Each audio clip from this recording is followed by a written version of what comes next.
में चोर साबित हो चुके हैं, जिसके वजह से आज उनके पास कोई चेहरा नहीं है जो आवाम के सामने खड़ा होकर सरकार की बात को रख सके, जिसकी वजह से आज बीके जैसे लोगों को 500 करोड़ रुपया देकर दूसरे पार्टी के वामपंथी लोगों को, कांग्रेस के लोगों को, जिनकी राजनीति में छवि साफ है, जिनके ऊपर किसी तरह का कोई एलिगेशन नहीं है, कोई चोरी का आरोप नहीं है, ऐसे लोगों को आज टीएमसी में लाने की कोशिश की जा रही है। अपने पसंद का 3 दफ्तर बताइए, उसमें आपको हम लोग मिनिस्ट्री देंगे, और आपके उसके साथ आपका कोई कंडीशन हो, कोई डिमांड हो तो बताइए, वो सारी चीज़ों को हम लोग फुलफिल करेंगे। ये सारी बात वो लोग बोल रहे थे। हम बोले कि भाई ये ऑफ़र हमको 10 साल में तकरीबन 10 से 12 बार टीएमसी के नेता, मंत्री, मुख्यमंत्री के तरफ से हमारे पास आया है। अगर हमको टीएमसी में जाना होता तो हम बहुत पहले चले गए। आने वाले वक्त में उनको सही जगह दिखाएगा, ये बात ममता बनर्जी समझ चुकी है। इसलिए अब उस लाचार बेबस होके वो अपना हर गलत फैसला ले रही है और राजनीति को गंदा कर रही है बंगाल में। इसलिए मैं कहूँगा कि हमारी जो लड़ाई है प्रधानमंत्री आवास योजना को लेकर, ऐसे लोगों के खिलाफ है। और 9 तारीख को हम लोग अपना डेपुटेशन दे रहे हैं बीडीओ ऑफिस में।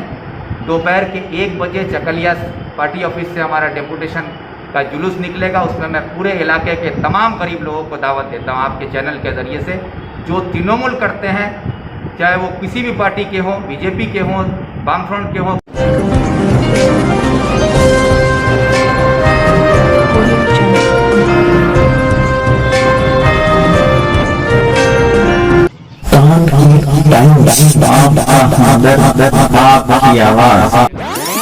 नमस्कार, आदाब, सत श्री अकाल दोस्तों। मैं जमीर अनवर जिलानी कान के टाइम्स की तरफ से, और हमारे साथ एक जाने माने चेहरे जो यहाँ के एमएलए हैं अली इमरान रम साहब, तो उनसे हम लोग बातचीत करने के लिए यहाँ पे चाकुलिया में मौजूद हैं। जो एक अभी जो हाल फिलहाल में एक मुद्दा सामने आया है कि कहा जा रहा है कि पीके का टीम जो है हमारे यहाँ से कांटेक्ट किए थे, तो उस बारे में उनसे विस्तार से जानते हैं। देखिए, 17 जुलाई से पहले तकरीबन 2 हफ्ते पहले से मेरे पास पीके के टीम के तरफ से फ़ोन आते रहा, अलग अलग नंबर से। लास्ट में परेशान होकर मैंने ये कहा कि भाई अगर पीके को मुझसे बात करना है तो उसको बोलो मुझसे बात करने के लिए, और तुम लोग को परेशान मत करो। तो उसके बाद एक लास्ट फ़ोन में ये कहा गया कि ठीक है सर, आपको हम लोग पीके साहब सर आपसे बात करें। फिर 2-3 रोज़ मेरे पास कोई कॉल नहीं आता है। फिर एक दिन रात को मेरे पास एक नंबर से फ़ोन आता है, उसमें ये कहा जाता है कि पीके आपसे बात करना चाहते हैं। तो पीके आपसे बात करना चाहते हैं, ये बात जब है तो फिर पीके मुझसे बात करता है, बोलता है कि हम आपसे मिलना चाहते हैं, आप अगर वक्त दें तो हम आपसे मिलेंगे, और भी आज ही मिल पाएंगे क्योंकि कल सुबह मेरी फ़्लाइट है, हम बाहर को कलकत्ता के बाहर जाएंगे। तो उस वक्त हम अपने वाइफ के साथ हम लोग थे, तो हम कहीं एक रेस्टोरेंट में डिनर करने जाने का प्रोग्राम था हम लोगों का।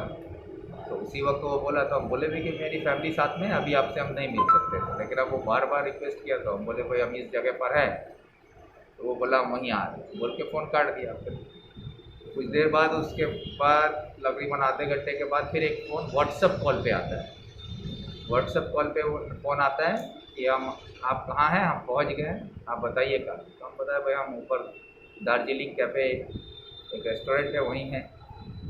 तो फिर फ़ोन कट गया। फिर हम लोग बैठे हुए बात कर रहे थे, फिर 15-20 मिनट बाद फिर फ़ोन आता है कि हम दार्जिलिंग कैफ़े के अंदर हैं, आप कहाँ। तो फिर हम बताए भाई हम इस तरफ बैठे हुए हैं। तो बोला कि इधर भीड़ है, यहाँ पर हम इधर है, इधर बैठे। तो हम लोग वहाँ बैठे, फिर साथ में कॉफ़ी वॉफ़ी भी पिए। तो वो तृणमूल में आ जाइए, तृणमूल में आने से आपको हम लोग नेशनल लेवल पे प्रोजेक्ट करेंगे, आपको अपने पसंद का 3 दफ्तर बताइए, उसमें आपको हम लोग मिनिस्ट्री देंगे, और आपके उसके साथ आपका कोई कंडीशन हो, कोई डिमांड हो तो बताइए, वो सारी चीज़ों को हम लोग फुलफिल करेंगे। ये सारी बात वो लोग बोल रहे थे। हम बोले कि भाई ये ऑफ़र हमको 10 साल में तकरीबन 10 से 12 बार टीएमसी के नेता, मंत्री, मुख्यमंत्री के तरफ से हमारे पास आया है। अगर हमको टीएमसी में जाना होता तो हम बहुत पहले चले गए। लेकिन भाई मेरे वालिद रमज़ान साहब, मेरे चचा हफीज़ साहब और हम एक नेताजी सुभाष चंद्र बोस के असूलों पर पार्टी करते हैं, वामपंथी नीतियों पर हम पार्टी करते हुए आ रहे हैं।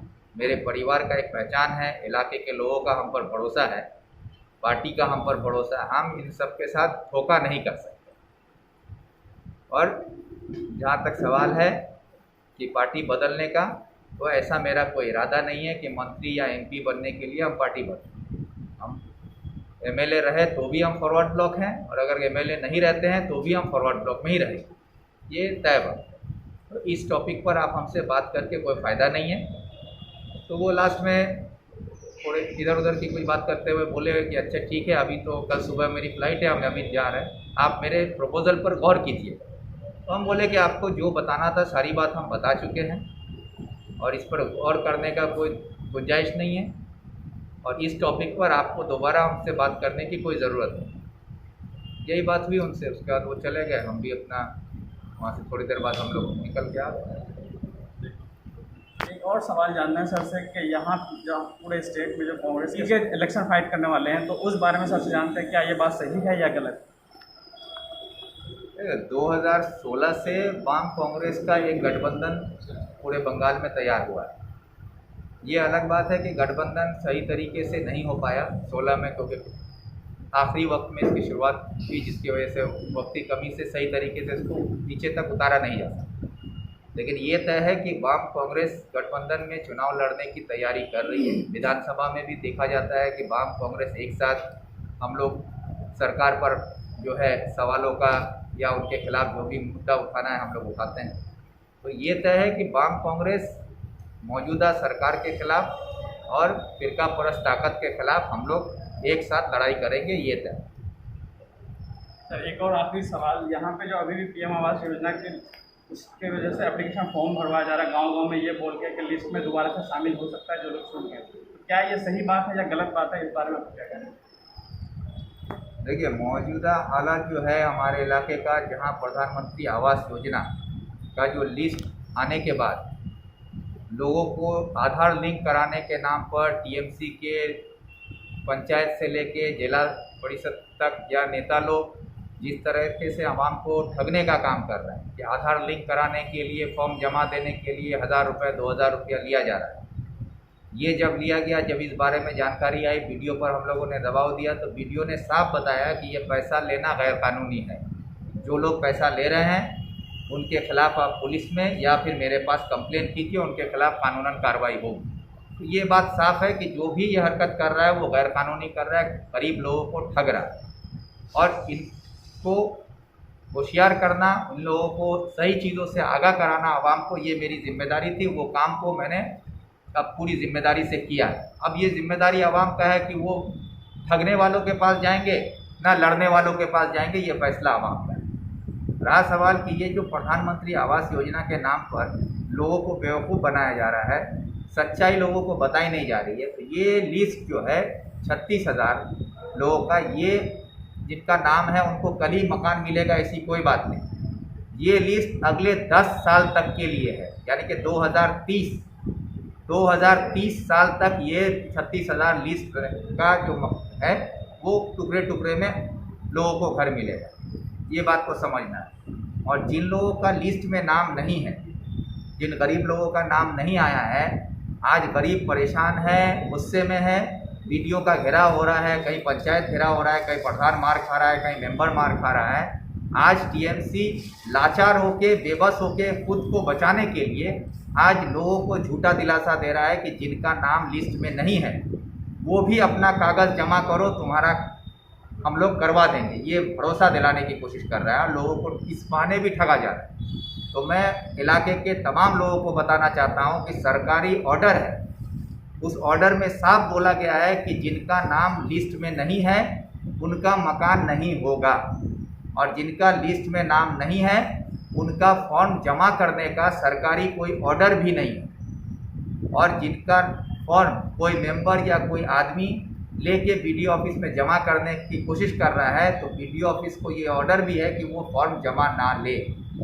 तो ये सरासर एक अफवाह फैलाया गया है कि गरीबों को उनके भोलेपन का मजाक उड़ाया जा रहा है और उनको लूटने के लिए ये टीएमसी के लोग ये काम कर रहे हैं। और इसी का नतीजा कि आज पूरे इलाके में नहीं बल्कि पूरे बंगाल में टीएमसी के लोग एक चोर की शक्ल में सामने आए। लोगों को आज पता चल चुका है कि टीएमसी का नाम पर जो भी है ये सारे लोग चोर हैं समाज के।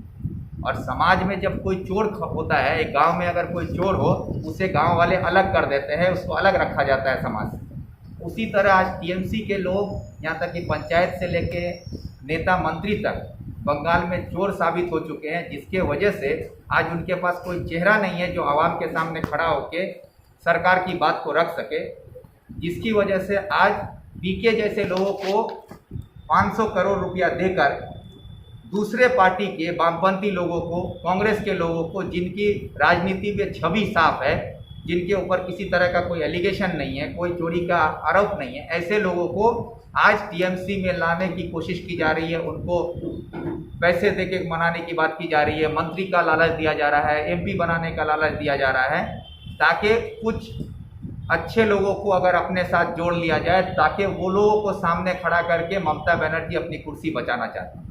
लेकिन सच्चाई ये है कि आज ममता बनर्जी लाचार, बेबस और एक कमज़ोर मुख्यमंत्री साबित हो रही है बंगाल में, जो अपनी सरकार बचाने के लिए अपने पार्टी के नेता कर्मी पर भरोसा नहीं रख पा रही है, जिसके वजह से आज दूसरे पार्टी के लोगों को खरीदने के लिए पीके जैसे लोगों को हथियार बनाकर इस्तेमाल कर रही है। आज पीके के जरिए लोगों को मंत्री और सांसद बनाने का लालच देके अपनी सरकार, अपनी कुर्सी बचाना चाहती है।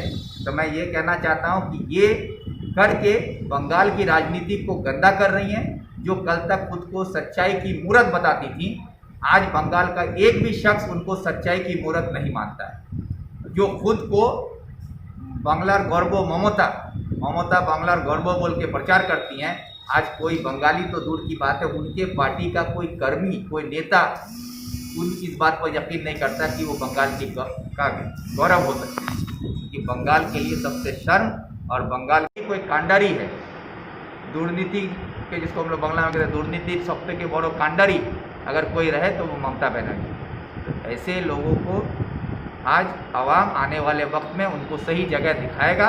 ये बात ममता बनर्जी समझ चुकी है, इसलिए अब उस लाचार बेबस होके वो अपना हर गलत फैसला ले रही है और राजनीति को गंदा कर रही है बंगाल में।